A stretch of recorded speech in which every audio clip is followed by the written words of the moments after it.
Bonjour mes amis, bonne année.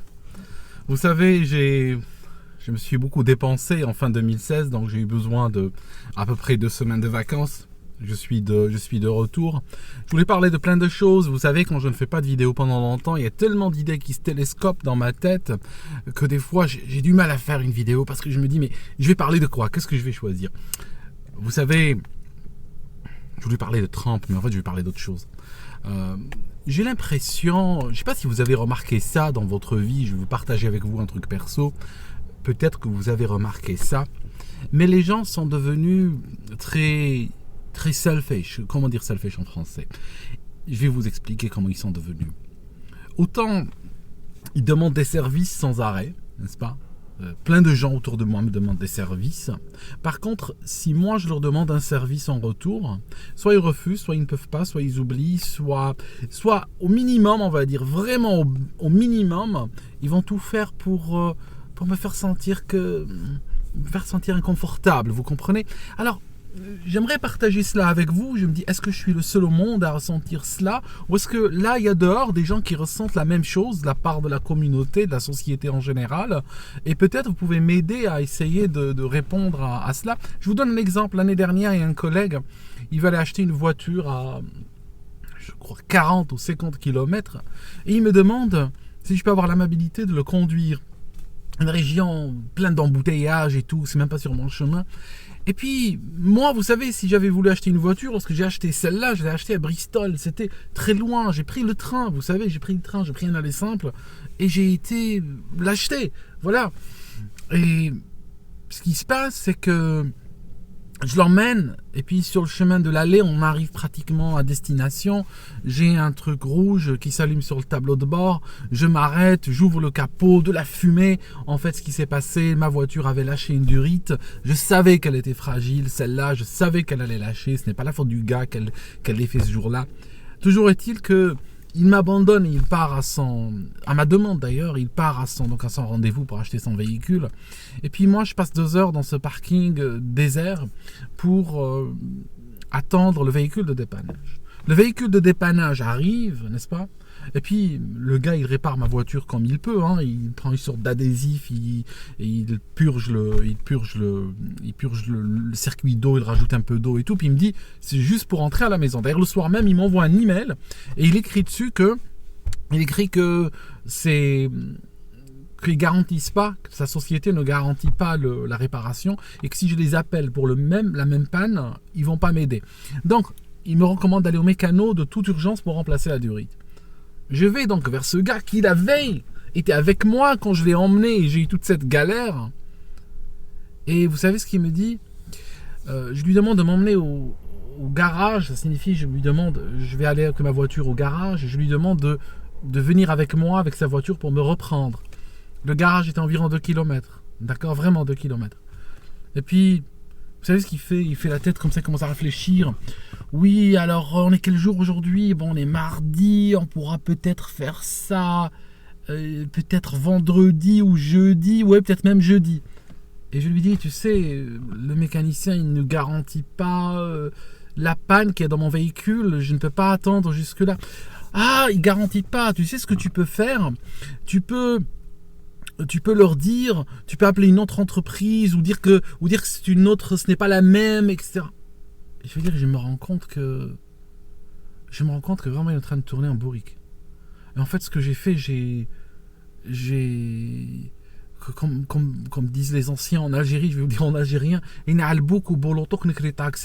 disait qu'Allah te maudit, c'est maudit ta voiture et je vais louer un taxi. C'est une ancienne, quand quelqu'un, tu lui demandes de te transporter quelque part, il commence à faire ça. Il y a 3 jours seulement, un autre collègue, il laisse sa voiture chez le mécano, il me demande de le déposer. Il pleuvait comme vache qui pisse. Je le dépose. Et sur la route, je lui dis, s'il te plaît, tu vas voir ce mécano, est-ce que tu peux lui demander combien il facture pour un contrôle technique? Parce que cette voiture-là, en particulier, vers la fin janvier, le contrôle technique va expirer. Oui, bien sûr. Le lendemain, je lui demande, tu as demandé? Ah, j'ai oublié. Ok. Oui, mais je vais appeler tout à l'heure et lui dire. D'accord. plus rien. Vous comprenez? Et ça, c'est juste 2 exemples, mais je peux vous en donner plein d'exemples comme ça, où j'ai l'impression de passer, sincèrement, pour utiliser le mot qui passe dans ma tête, j'ai l'impression de passer pour un con. J'ai l'impression que c'est écrit la poste ici. Ça signifie que de plus en plus, je rends service à des gens. Les gens, vous savez, moi, dans le cas pareil, j'aurais pu oublier peut-être, mais si le gars m'avait rappelé, j'aurais eu tellement honte, j'aurais eu envie, je sais pas, de rentrer sous terre. J'aurais immédiatement pris le téléphone, j'aurais appelé, et je serais revenu avec le prix, vous savez. Je suis pas un monstre. Et ce qui se passe, c'est que les gens, systématiquement, me font ça. Vous savez, le jour où on m'a appelé... Le jour où on m'a appelé pour me dire que ma fille était dans une situation extrême à l'hôpital et qu'il fallait que je vienne, vous savez, tellement les gens me font sentir inconfortable quand je demande le moindre service, que j'ai pas osé demander à qui que ce soit de m'emmener à l'hôpital. J'avais ma voiture, effectivement, mais le problème, c'est qu'on m'a appelé, il était 10h du matin, il n'y a pas de parking autour de l'hôpital. Il n'y a pas moyen de se parquer. Je voulais juste que quelqu'un m'abandonne, me dépose devant l'hôpital et qu'il rentre. Je ne pouvais pas partir en voiture. Donc qu'est-ce que j'ai fait? J'ai pas osé leur demander. Vous savez, je savais que c'est une question de vie ou de mort, mais j'ai pas osé leur demander. Je suis sorti, j'ai commencé à courir au hasard. J'ai vu des bus. Je connais ces lignes de bus, mais tellement j'étais confus dans ma tête que je ne savais même pas comment prendre le bus. J'avais l'impression, dans mon monde, j'avais l'impression qu'il y avait des bus qui se croisaient dans tous les... J'avais même l'impression qu'ils volaient. J'avais l'impression que les bus allaient dans tous les sens et je savais pas quoi faire. Et je courais. Et puis, j'ai trouvé un système de location de vélo. Vous savez, ces vélos. Et puis, j'ai pu avoir un vélo complètement pourri et j'ai été avec à l'hôpital. Il y a un collègue qui m'appelle cependant que je courais et il me dit, tu veux que je vienne te chercher à l'hôpital? Tu veux que je vienne te déposer à l'hôpital? Un truc comme ça. Vous savez ce que j'ai dit? J'ai dit non.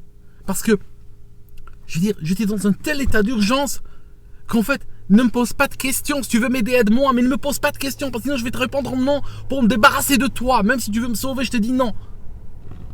Voilà la situation.